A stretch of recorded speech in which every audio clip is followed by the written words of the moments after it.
You're listening to the Live from the Caribbean podcast, the show that brings the stories of island people making a global impact, with your host, Pauline Joseph.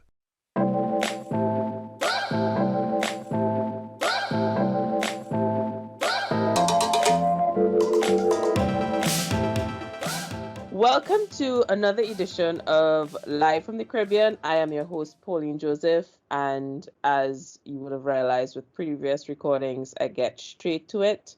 And today we have Gavin, and I remember, I think I saw a post from you, or I don't know who connected first, but needless to say, it came from LinkedIn, and I recall saying, as soon as I have this thing set up, I'm going to reach out to him. He doesn't know this, by the way. He's learning this for the first time.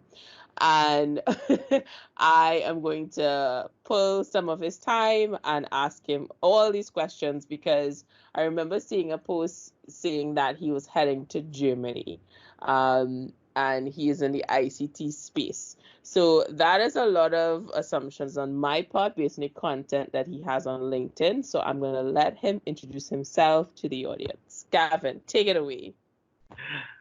All right, thanks, Pauline.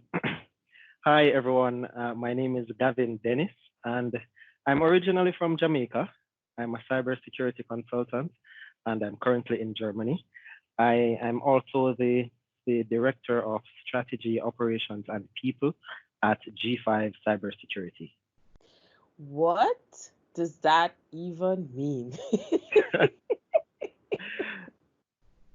For us who aren't necessarily in the industry. Okay, so I help companies to assess their network for security weaknesses and to develop policy and procedure documents for their operations, while training their staff to be aware of the different types of risks they may face in their daily job. That sounds like, in terms of technicality, on a such far of a spectrum. But I know my audience well, and the first question I'm going to ask you on this is, how did you get that job? Wow. So I started out in the field while in Jamaica. I've been in Germany for about 2 years now, and 𝐺5 is a pretty young business. 𝐺5 is less than 1 year old. So I started out in information security. While in Jamaica, I worked with OpenWave information security. And from there, I developed myself into who I am now. So I worked in security in Jamaica for about 3 years. Then I came to Germany, came to 3.5, then I came to Germany, and now I've been in Germany for about 5. In total, I've been working for 11 years. So I initially started out in the field of auditing and accounting, helping companies to prepare their financial statements, to audit their financial statements, posting accounting transactions, So I'm coming from a background of non-IT, and then I eventually transitioned because I really had more of a love for IT. And you decided to join IT. This was always your plan, even while you were doing the accounting? No, I after about 5 years, I made the decision that I am going to follow my passion for IT. So while I was in accounting, I was always doing some kind of IT related thing, helping people at work with IT issues, going home and just messing around on the computer to learn about IT. So I always loved the field of IT. But in high school, what I had studied was accounting and business. So I naturally kind of progressed from that, leaving high school, into the field of accounting. So because that's what I formally knew in terms of my education. Now, after being in the work world for a little while, I started to learn more about the business side of IT and what the different options were. So I learned that it was more than just dealing with computer issues. I started learning about business analysis, about setting up networks. So for me, during high school, my view of IT was something relating to a computer not working. So I had a very limited view at that time and didn't really know that I didn't really understand what my options were in terms of a career in IT. So I proceeded with what I knew, accounting and business. When you have this idea for IT, what was the desire? What was the drive there? Because I mean, the IT industry is so broad, and the folks who are outside of it, like my mom, because I'm in digital marketing, she tells all her friends she's in computers. So as far as she's concerned, anytime there's an issue with her phone or her computer, come fix this for me. And I'm just like, well, there's so many different elements to IT. So I don't know if you get that in your space as well. Um, but on top of that, it's like, what was the driving factor? Did you see somebody that you wanted to follow? Was there a gap that you think that you needed to fill? Where was the thought process there? So my interest to make that change, I was working in a job where I was working in an accounting position for an IT company, and because of that, I handled inventory. I was posting transactions, so I got a chance to be very close to all of the things that were moving. I was hanging around the actual IT guys who were going out to other businesses and doing the IT consultancy work. So that is where I kind of saw what it looked like realistically. I was holding physical devices, putting them into storerooms, and I just enjoyed the process of working with all of the different technologies and learning about it. So it was more of, I actually enjoy this, and I am going to pursue it because I value this feeling of enjoying this thing more than the fact that I've already gone down the road of accounting. So I just had a much more compelling feeling and drive towards IT than I did for accounting and the auditing. That's a jump in industry there. And do you fall into that category when you are at home, or maybe where you are, where people just assume if they have a computer problem to call you? Yeah, sometimes they do, but it's not as common as other people who I know who work in the non-security side of IT. I think because I'm in security and they always hear the term cybersecurity, they don't really connect it to fix my computer guy. So I think that's one of the things that saves me. But I have friends who they do some kind of IT related thing, maybe IT business analysis, and the people will constantly contact them about like computer issues, like my computer isn't working, this isn't working, that. So I think it saves me where people see cybersecurity as more of just hacking, and they don't really connect it to anything around fixing a computer that's not working. So what you're telling me is cybersecurity has a better branding than digital marketing. Great, great. I have to look at my whole life right now and just understand that the direction may not be the right way. Maybe. So I need to hear about the connection between Jamaica and Germany. So where is that connection? Where is this in the story that you end up where you are right now? So Germany wasn't intentionally the place that I wanted to be. Germany was the place that gave me the opportunity to move to expand my career. So while in Jamaica, I reached a point where I believed, okay, I need to make the next step. I want to do something a bit more international. And so I started to send out job applications. I applied to several regions. Europe was one of them. I applied to North America, which included USA and Canada. So I was trying to broaden my horizon. It's just that Germany was the one with I think the easiest visa application process. So several companies called me. Several companies called from Canada, several called from America, and the common thing from them was, hey, we like you, your background is good, but it's going to just be too difficult to get you into the country. There's going to be just too much paperwork, the expense, and for Germany, that's not the case. America, for like the USA, the immigration process is very complicated. While for many countries in Europe, it's quite simple as long as you're qualified and in an area which they are in need of. So, for example, my visa process to come to Germany took 2 weeks, right? Between the point of doing the interview and collecting my visa from the embassy, that was 2 weeks. Now, for other persons, for let's say America and Canada, that's very likely going to be a few months.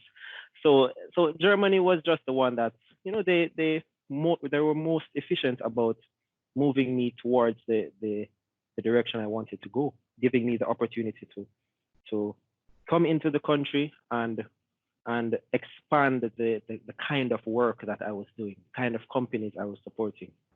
Wow, that is an amazing story. I have like a map of our conversation, but I can assure you it's not going in that direction because I have so many more questions, right? And it is in relation to that process for you. Because I definitely I have friends in the IT industry. I used to work at Microsoft, so I have a lot of friends who migrated, one now is actually working in the New York head office and has an amazing opportunity with a lot of the big players in that space in the financial sector, and she's from Trinidad. And then there's the other one who he's having issues with the visa, as you mentioned before. So I think what I'm gathering from that is Europe is the place to go. Yep. So far, yeah. That is awesome. Because a lot of people think it's so far away, but I think we get fed so much of American culture and American media. There's a whole other world out there that you are clearly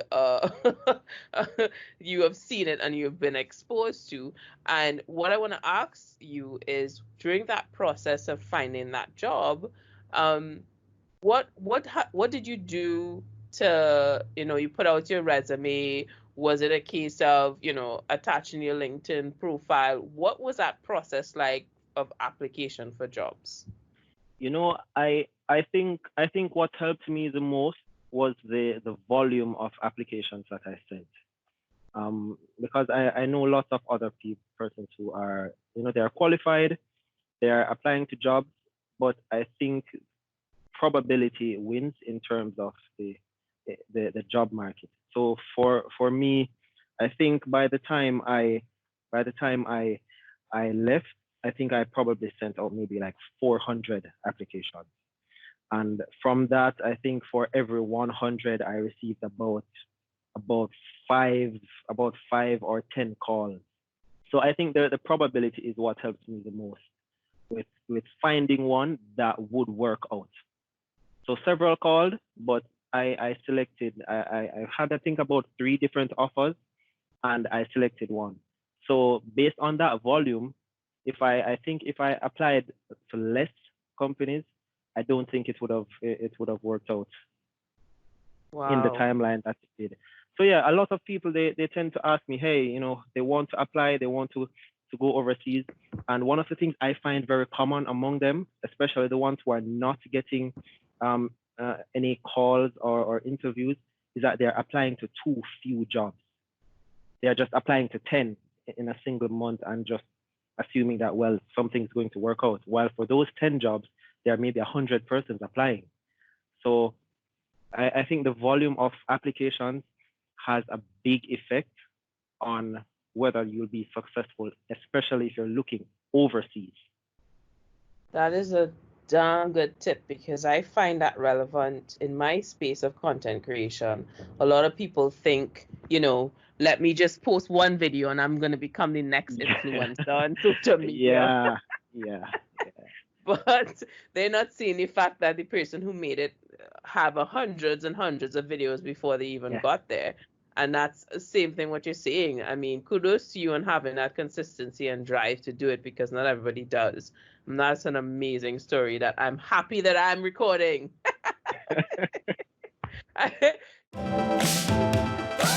Hey, it's Pauline here to tell you about Microsoft 365. As a small business owner, expense could be one of the biggest things on your balance sheet. And to avoid that, you want to explore cloud solutions. Microsoft 365 has been a saving grace for my business, especially with my team members being all over the Caribbean. You need to check it out. So I want to find out your take on the C word, the COVID, the Rona, depending on the age group you're in. Yeah.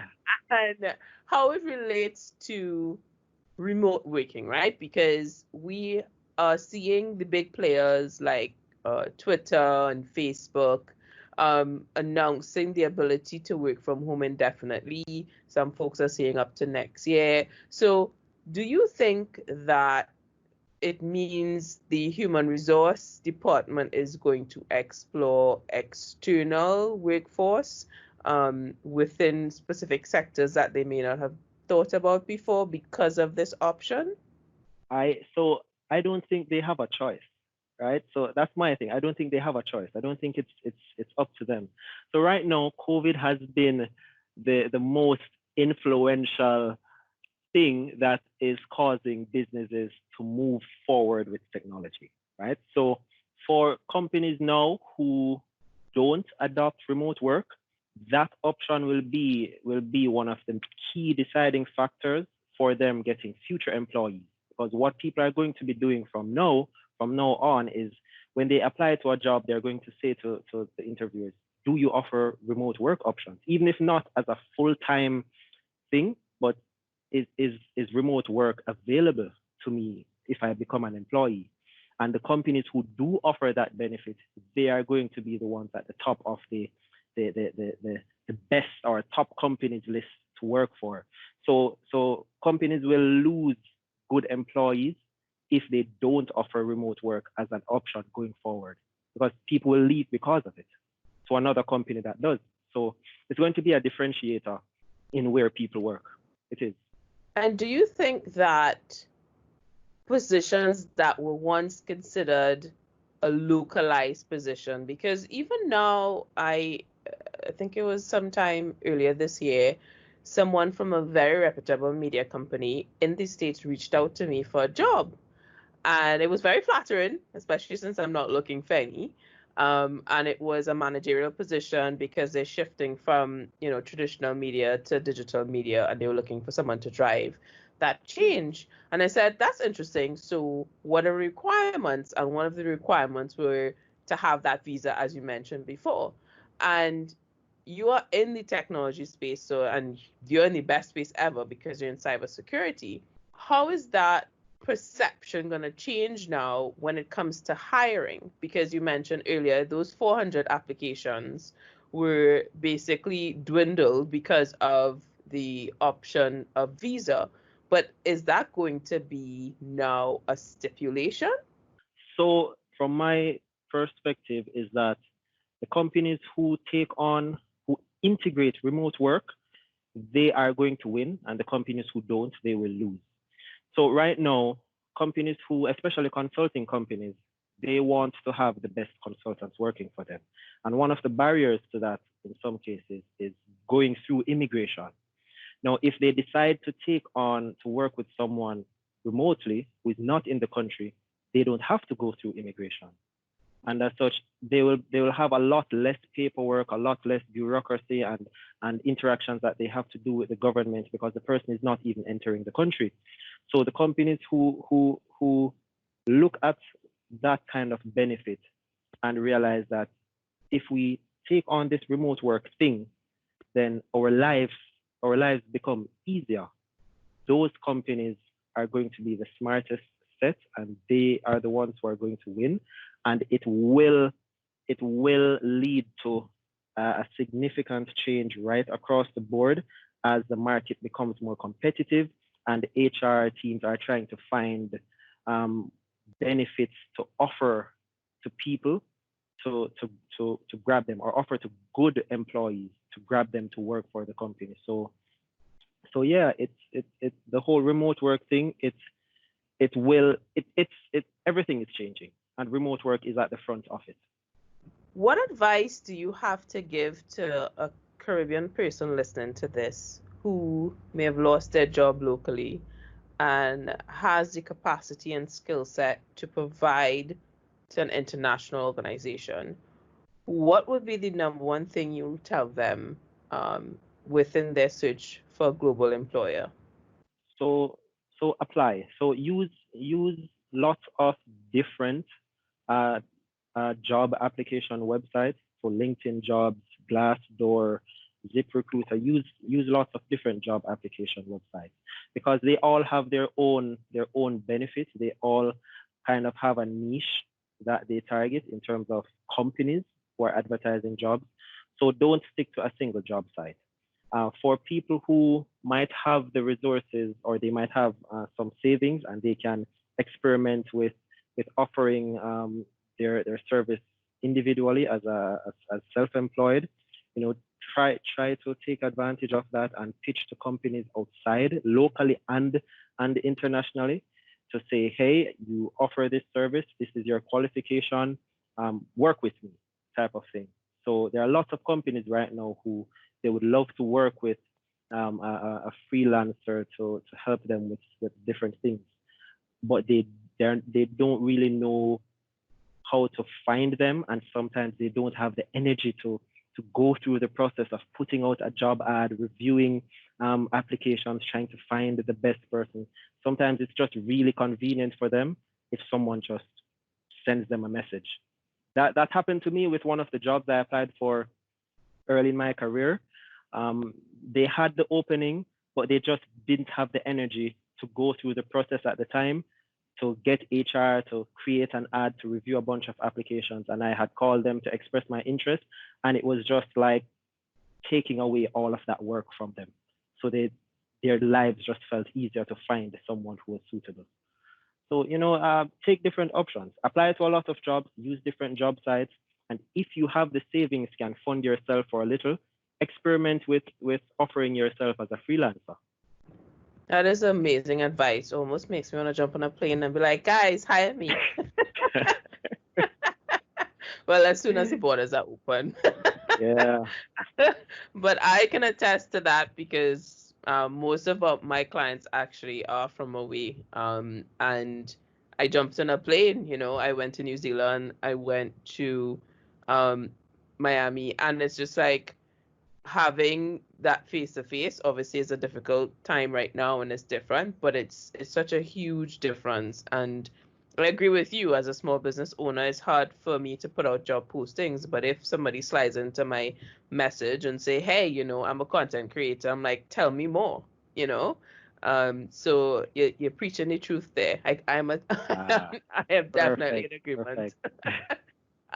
So you are in Germany, and they say that Trinidad are like salt, but I feel like after that Bounty versus Beanie Man, I feel like Jamaica take the cake where that's concerned. But this is not a versus conversation. What is the Jamaican and the Caribbean community like in Germany? So I think it's very small. From my experience meeting people, it's very small, and I think it's because in the Caribbean we see Europe as being far away, right? And I think that affects people from the Caribbean seeing countries in Europe as a viable option to migrate to, or even if it's temporarily, they don't really see it as an option. It's just too far. And as such, you'll find that a lot more persons put America and Canada at the top of their list as soon as they are looking for a job overseas. So far, I think I've only met maybe one or two persons from the Caribbean so far since I've been in Germany. Most of the Black people I see here, they are from Africa, from different parts of Africa, especially Nigeria and Zimbabwe. So I think it's more of just a perception issue and also cultural issue, because we are so exposed to American things, and the relationship between America and the Caribbean is the way it is now, that people just don't really want to come here, even though the life here is much safer and better than going to America. And with the news now coming out of America with all of the racism and things which are happening, I think a guy just died a few days ago because police held their knee on his neck while someone was videoing, and he eventually died. So it's there's a cultural issue that we need to fix so that Caribbean people can understand that there are different sections of the world that are also good for them. I always say I admire the United States because of their ability to brand themselves. And they are kings and queens of branding. And with that, we are consuming their media, which has its positive and negative effects. And you're right, like this idea of going on a plane and traveling for 10 hours. When I decided to do a race last in October in China, my friends were just dumbfounded. They'd be like, why? They're like, the States is right there. And I'm like, that's the point. It's like everything is just the States. And when we go to the States, then we find more Caribbean people. And when we do the same thing over and over again, and we need to explore, and what you're saying there is truly that. And for those who are listening out there, if you're from the Caribbean and you're in Germany, shout out to Gavin Dennis. Because he needs to find you. Hey, it's Pauline here to tell you about Microsoft 365. As a small business owner, expense could be one of the biggest things on your balance sheet. And to avoid that, you want to explore cloud solutions. Microsoft 365 has been a saving grace for my business, especially with my team members being all over the Caribbean. You need to check it out. So what do you do in terms of do you have extracurricular activities? Are you into sports? Are you going to a football match? Of course, I'm very active. I'm very active outside. So I think a lot of people think that because I talk about cybersecurity a lot, they think I'm just this computer guy who is, just always by his computer. And that's not the case. I'm very, very, very active. Because before I started in IT, I was quite rounded, right? So I played for football clubs in my high school years. I've always enjoyed going to the gym. I used to do like marathon type running, long distance racing. So that was always a thing for me, just being outside, playing football, going for a jog, playing basketball, table tennis. I'm not a great swimmer. I'm not a good swimmer, but I've always been active with those type of things because I just love being outside. I'm a people person. So now I try to continue that, and now I'm going to hit 30 this year. This year. So I'm trying to maintain my active lifestyle. I go to the gym. I play football at the park occasionally, maybe every other week before COVID. I have a bicycle, so I ride very often. I'm always trying to do something to stay active because I wasn't always a computer person. It's so funny how that image is people portray this person behind a computer with glasses on and just typing away. Yeah. I actually was looking at the Berlin Marathon because I decided after doing the triathlon last year that I'll try a marathon this year. But that Berlin Marathon putting aside what happened with COVID, before it was sold out. So it's just like, damn. It's like serious running and stuff happening in Germany. Yeah, the culture here supports people being active, and I think it's one of the things that I appreciate about the region and that I didn't go to America. So example, the whole thing about having a bicycle. Riding a bicycle to work is not a measure of your success or your living standard, right? And because bicycles are so popular that even the streets are designed in a way to accommodate people riding on the street. So a lot of persons who would probably feel the need to drive if they were living in some other areas outside of Europe, here for them riding a bicycle is more convenient. So it's better for their health because they're doing that manual work, which is exercise on a daily basis, going to work, going to the supermarket, going to the park. So health-wise, it's a whole eye-opening experience having a lifestyle change where I don't even drive now, right? And I can see the difference in my body and my overall health because I'm not sitting down so much. How I have to ask you this because I am somebody who rides as well. What is your take on the different approach of people driving in Europe while you're cycling versus in Jamaica? So the difference here is that there has been a culture a cultural respect for cyclists, where you are the one, cyclists and pedestrians, where you are the one who has priority. And it's almost as if people understand that if you hit a cyclist or a pedestrian with your car, there is no escaping it for you. Like no one is going to allow you to just drive away from the scene or get away with it. So I think because that thing comes from the top, from the government down to the citizens, that riding on the street, you don't really have to worry that someone's going to hit you or just not show you enough respect if they are in their car and you are trying to get by them. So there's a lot of respect. It's much safer. It's very safe to me. Even when I watch people who are riding and just how vehicles interact with them, they make it a priority to stop and allow them to pass. There isn't this rush that, oh, I have the car, I'm bigger, you must wait. There isn't that type of thing. So it's a very, very safe way to transport yourself versus, how we are sometimes in the Caribbean, where it's a very risky thing to ride on the street, because people might just hit you and drive away. I have so many stories. I'm listening to you and I'm just shaking my head going, oh my goodness. I feel very passionate about this subject. I have not ridden in Jamaica. My first visit to Jamaica only happened a couple of months ago. And it wasn't for long, but we in Trinidad have this perception. I've literally had people shout at me, jump on the pavement, go on the pavement, what you doing on the road?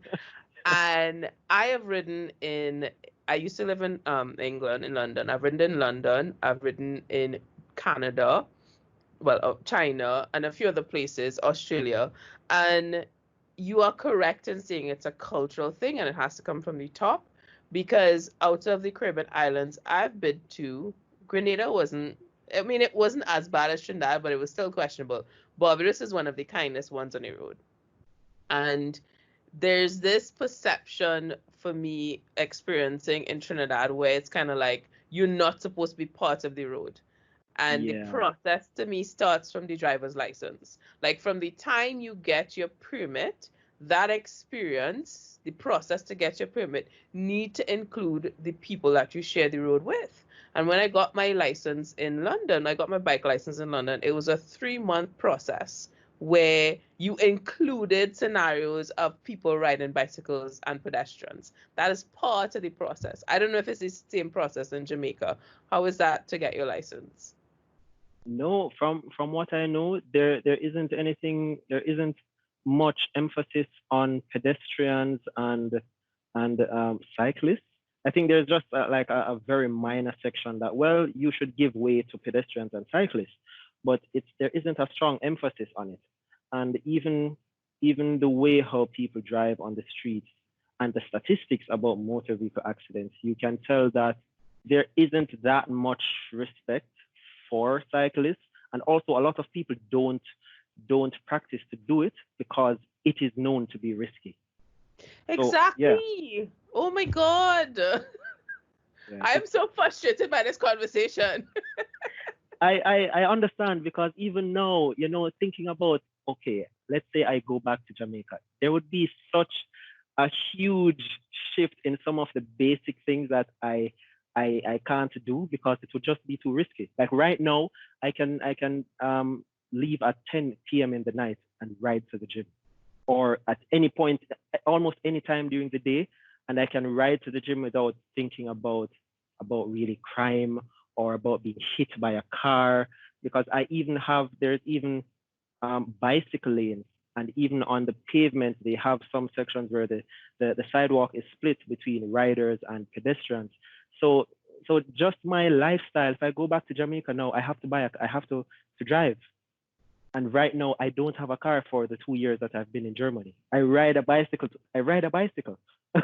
So there's a whole life shift that I've been enjoying. Just being here and living a simpler life. No Yeah. car, no motor vehicle insurance, no police giving me tickets, no servicing. Like it's a whole different shift in the way I'm used to living. Yeah, and what I don't understand from their perspective is like when you have a healthy population and a healthy society, it reduces long term the health bill of Yes, of a country, and yes, the idea that success, and I was part of that too. To me, success meant buying a car. But then when I got a chance to live abroad, I realized, wait a minute, my perception has to change as what it means to be yes, successful. yes. So culturally, I think overall, although the Caribbean is the way it is now, I think culturally we were left with the short end of the stick, because the way we are now is as a result of slavery and all of the damage that we've been left to fix for ourselves. An example here is that although Germany and these first world countries, they're very good now for their quality of life and different things, they are like that as a result of us paying for it. For example, there are some museums here in Germany where there's still a lot of controversy around the things they have in the museum, because other countries, like for example Egypt, they want back the things which are in the museum. So they were taken from Egypt, brought to Germany, and now they are they are shown to people at a cost. And Egypt and all of those countries which have lost their artifacts, they are not benefiting from that economically. Um, Germany is. So there's still a whole bunch of controversy that's coming from the whole thing of taking over people's territories and taking their things, that a lot of these first world countries now, they are successful as a result of living off the backs of us in from Africa and the Caribbean. So, sometimes I try to be sympathetic with our current state of things, because I know that it would be better if we weren't marginalized so much. Agreed. I do appreciate the fact, but no, I don't like to say but because they always tell you in communication, don't put but. I appreciate the fact. I also believe that we have a lot of information in front of us now. Hey, are you a small business owner? It's Pauline here. I'm sure you and I can exchange some notes on all the struggles that exist within the entrepreneurship journey in the Caribbean. But one of the things I need to tell you about is Regis. They've been an amazing partner with the LinkedIn local community, and they have a suite of products that's applicable to you. Not only do they have a space, an office space, because post the C word, we're all going to want to interact with somebody, but they also have the option for you to have a mailing address. The coffee is a good addition as well. So check them out. Google Regis Caribbean. They have locations in Trinidad, Barbados, Jamaica, and Guyana. Tell them Pauline sent you. I'm putting this towards you. I mean, I might be putting any hot seat right now. Um, what is your take on the fact that you do have, like for me, I know Trinidad has a very huge middle class. No offense to Jamaica, but it was eye-opening being in Kingston versus Port of Spain when the brand Jamaica comes in my face compared to what I saw. Yeah. Um, and a lot of global companies pull from Trinidad resources because of how huge our middle class is. And within that middle class, you have people who've traveled the world, who educated, who've seen things, who know about history, but then there's no desire to drive that change, right? So what do you think that we need to experience to drive that push towards change? I think we I think we need more immigrants. It might sound very strange, but I think we need to allow more people from overseas to come into the country and work alongside us so that we can get exposed to the different ways how things can be done. Right now we are stuck in a loop. In my opinion, we're stuck in this loop of this is the culture, this is the way we do things, and we are not open to looking at alternatives, right? So the way how we work, I talk about different tools that I use to be productive, and when I try to expose people to some of those tools, they just want to stick to their traditional way of doing things, and that ends up stifling them where they are not able to compete outside of the country because even from an efficiency perspective, they are not evolving to use more efficient ways of getting the same objectives completed. So we need, if we had more people, Muslims and all of these different types of cultures and ethnicities coming into the country, we would have a greater variety of how we cook and the type of things we can use in our food, the way how we do business and the different approaches we can take to things like handling conflicts, scheduling, working with people of different backgrounds. So I think we need to have just more immigrants to bring greater diversity into the way how we think and kind of shift our cultural habits a bit so that we can at least have more options to assess how we do things. Wow, I was not expecting that response, but it makes sense. Especially when, I mean, within my age group, my group of friends, girlfriends, none of us, one or two of us may have kids, but I don't foresee that happening in the near future. And this idea of a brain drain, one of my classmates from back in the day in school at Common made a mention to that for Barbados, where he said, in order for us to really look at a solution, you would have to look at immigrants for brain drain. And saying that brings so much light now. After you said that, I was like, damn, yeah, that makes sense. For us in Trinidad, though, we do have that diversity. We do have the Muslim, we do have different types of food. But I see what you're saying from the perspective of bringing that new way of doing things from the outside, because I also realize the locality of someone sharing information doesn't land as effective as when somebody with an accent says it. I know I said it. I said it out loud. Yeah. It's a weird position to be in because I have experienced that with my own managers at the time where I would say something and it would fall flat, and then somebody comes in 2 years later with an accent Yeah. and it's gold done. And Yeah. I don't know if you've Yeah. experienced that before. I've seen it, but I haven't experienced it because I think because I'm a bit outspoken. So when that does happen, I would have probably highlighted. Well, I said this before. Why didn't you listen? Why is it that now you're So I'm a little bit like that. So I've seen it happen to others. I've seen it happen to others, but for me, no, I haven't experienced Well, directly. when it happened to me, I did say something and then I left the company. Ah. So, but it's just like this, the people who have the opportunity to make a change, I find they're not. And the idea of bringing immigrants into the picture is mine. Like I'm like, my eyes are now open. I was like, oh my gosh, Gavin is speaking some gospel there. All right, okay. Wow. This podcast is more for me than anybody else. Sorry out there, guys. Sorry. So let's bring it back from a CARICOM perspective. What Okay.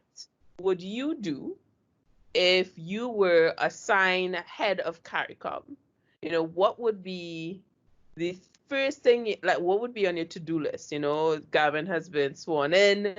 This is your role. You have to drive Caribbean, the CARICOM people, you know, look at ways to bring economy, revenue into the system. What would be the first thing you'd be doing? So for me, the first thing is finding people at the top who are open to change. And if they are not, they need to go.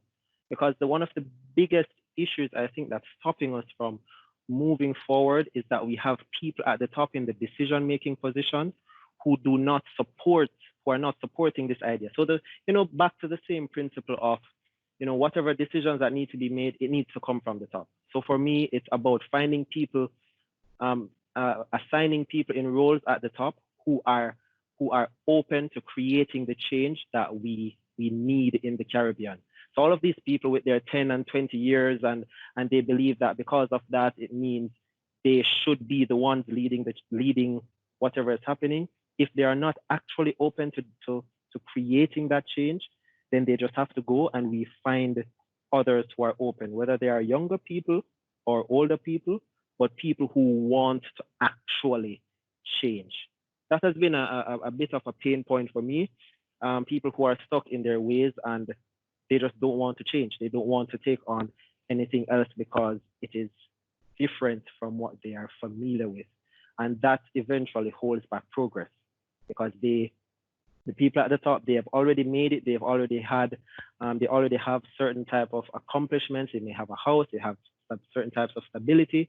So for them, changing doesn't help them because they are already there. They've already made it. While there are people who are struggling, who need someone to lead them into the change that would help them to better their life, but we can't get them into the decision-making positions. So changing the decision makers.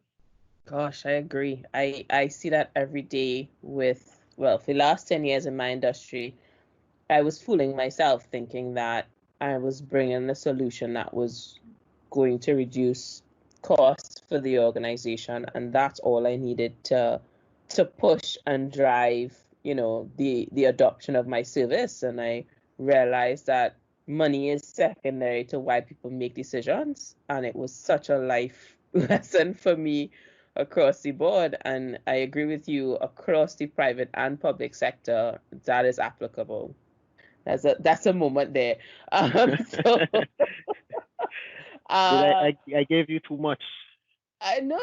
These are the type of conversations that I feel energized because it makes me aware that I'm not alone, because sometimes I do feel alone. Okay. So the frustration is, it feels a little bit more warranted when, because I'm like, am I mad? Am I going crazy? Am I the only one feeling this way? And then you say this and I'm like, oh, okay, you're right. And we have to have these conversations publicly to drive that change as well. So I really appreciate you being so frank and honest in this discussion. So I have one last question to close off, and I want you to share with our audience, how do you believe, or would you be able to articulate the fact that your Caribbean upbringing, that is from Jamaica, has helped you where you are right now, and how has it helped you, I should say? Wow. Interesting. So being in Germany, one of the things that happened to me is life, it's much easier for me to survive, right? To use my skills to survive than in Jamaica. So Jamaica has prepared me for basically working anywhere in the world, right? So when I go to work now, the kind of things that people complain about, I'm like, well, that's nothing. That's not really an issue. That's like a first world problem. So I'm able to maneuver and navigate very difficult or situations that other people would find extremely difficult.